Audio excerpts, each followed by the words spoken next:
Pour cette activité, vous avez besoin au choix des pistes que je vous ai envoyées par mail et que vous pouvez imprimer. Mais ce n'est pas une obligation. Vous pouvez également reproduire les chiffres sur une grande feuille à main levée et vous servir juste des documents que je vous ai envoyés pour savoir le point de départ et les différentes étapes pour faire rouler la voiture.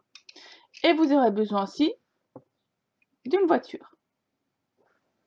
Le principe est simple. Pour chaque nombre, vous positionnez la voiture au niveau du feu vert et, comme dans la circulation ordinaire, la voiture doit rouler sur la route et s'arrêter à chaque feu rouge.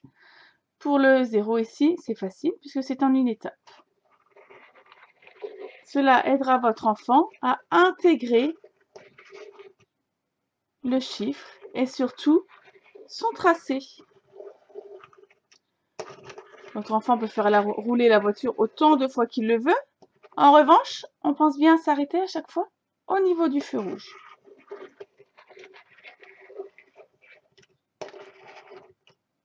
Bien entendu, si vous le faites à la main, vous pouvez le faire sur un support encore plus grand. Évitez les supports trop petits ou alors prenez une toute petite voiture. Pour le 1, le feu vert est en haut. On fait attention à bien tourner et on descend, on s'arrête en bas pour le feu rouge. On lève la voiture pour repartir et recommencer.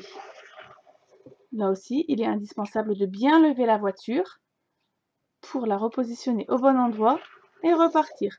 Surtout, pas de marche arrière, puisque le but de cette activité est vraiment de reproduire le bon geste graphique. Pour le 2, c'est pareil. Un feu vert en haut. On tourne, on fait bien attention à suivre la route.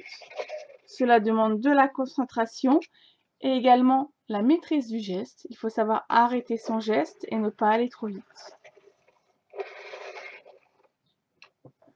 Je vais étudier chaque fiche des nombres avec vous pour que vous puissiez bien visualiser où est le feu vert, où est le feu rouge, si vous avez par exemple des problèmes pour ouvrir mon fichier et que vous voulez le reproduire à la main. Feu vert en haut, on tourne et on voit que pour certains nombres, c'est un petit peu plus difficile. Attention, il faut veiller à ce que votre enfant ne lève pas la voiture, puisque lors de l'écriture du nombre 3, on le fait sans lever le crayon.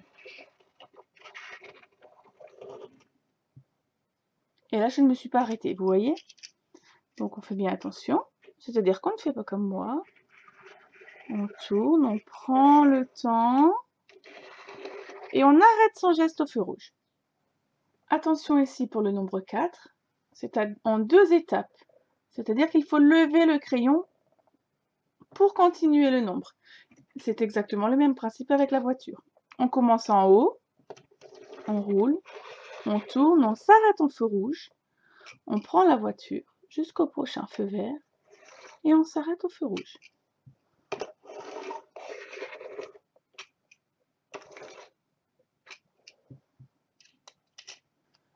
Le nombre 5 est également en 2 étapes, mais avec le même point de départ. Vous voyez ici 2 feux verts. Et par contre, forcément des points d'arrivée différents, un feu rouge en haut et un feu rouge en bas. On commence par aller vers le bas. On s'arrête au feu rouge. On reprend la voiture. Et on fait le haut.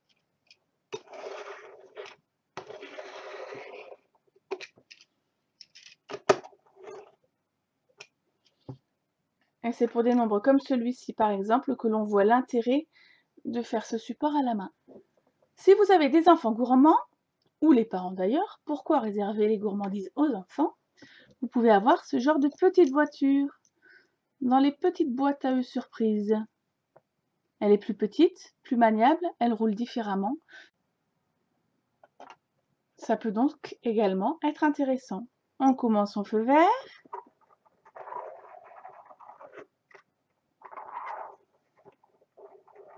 Et on s'arrête au feu rouge. Alors, forcément, elle est un petit peu foncée, donc je ne ferai qu'un exercice avec cette voiture, parce que du coup, on ne la voit pas bien rouler. Vous voyez, selon les différentes voitures, on a également une différente prise. Donc ça peut être très intéressant. Et puis on peut s'amuser avec les couleurs.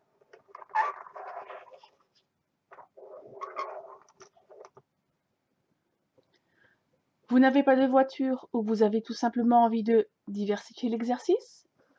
Vous pouvez trouver une petite boule ou une bille. Même principe. C'est du coup un peu moins concret pour les feux rouges et les feux verts. Mais on part du feu vert, on fait rouler. Alors attention parce que là ça demande beaucoup de concentration. Et vous voyez par exemple qu'avec ma deuxième main, je dois tenir la feuille. Ce qui n'est pas forcément évident.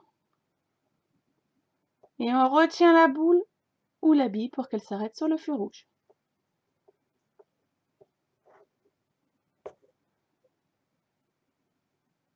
Je vous conseille, avec la boule ou la bille, de tenir la feuille pour votre enfant. La coordination bimanuelle étant parfois compliquée. C'est parti pour le 8. Pour le 8, nous avons tous tendance à les faire de différentes manières. Nous partons du milieu. On commence par monter.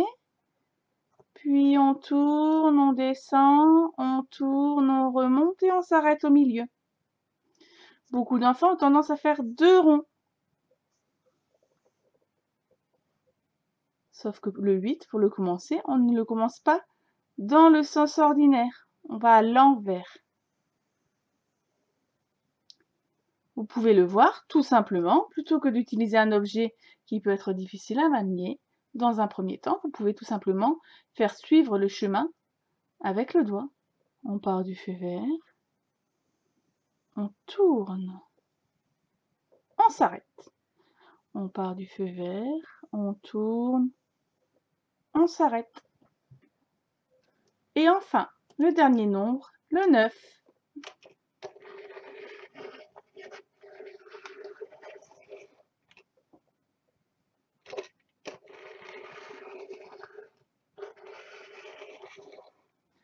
Pour continuer cet exercice et aller ensuite vers l'écriture, puisqu'il s'agit ici d'une activité de préécriture, vous pouvez prendre un crayon et faire suivre sur la route le crayon. Le but dans un premier temps n'est pas de laisser une trace, mais d'essayer de suivre le milieu de la route avec un outil qui soit assez fin. Par la suite, il suffit de glisser la feuille dans une pochette plastifiée, puis vous pouvez prendre un feutre. Que votre enfant s'entraîne sur le même système, cette fois-ci à laisser une trace.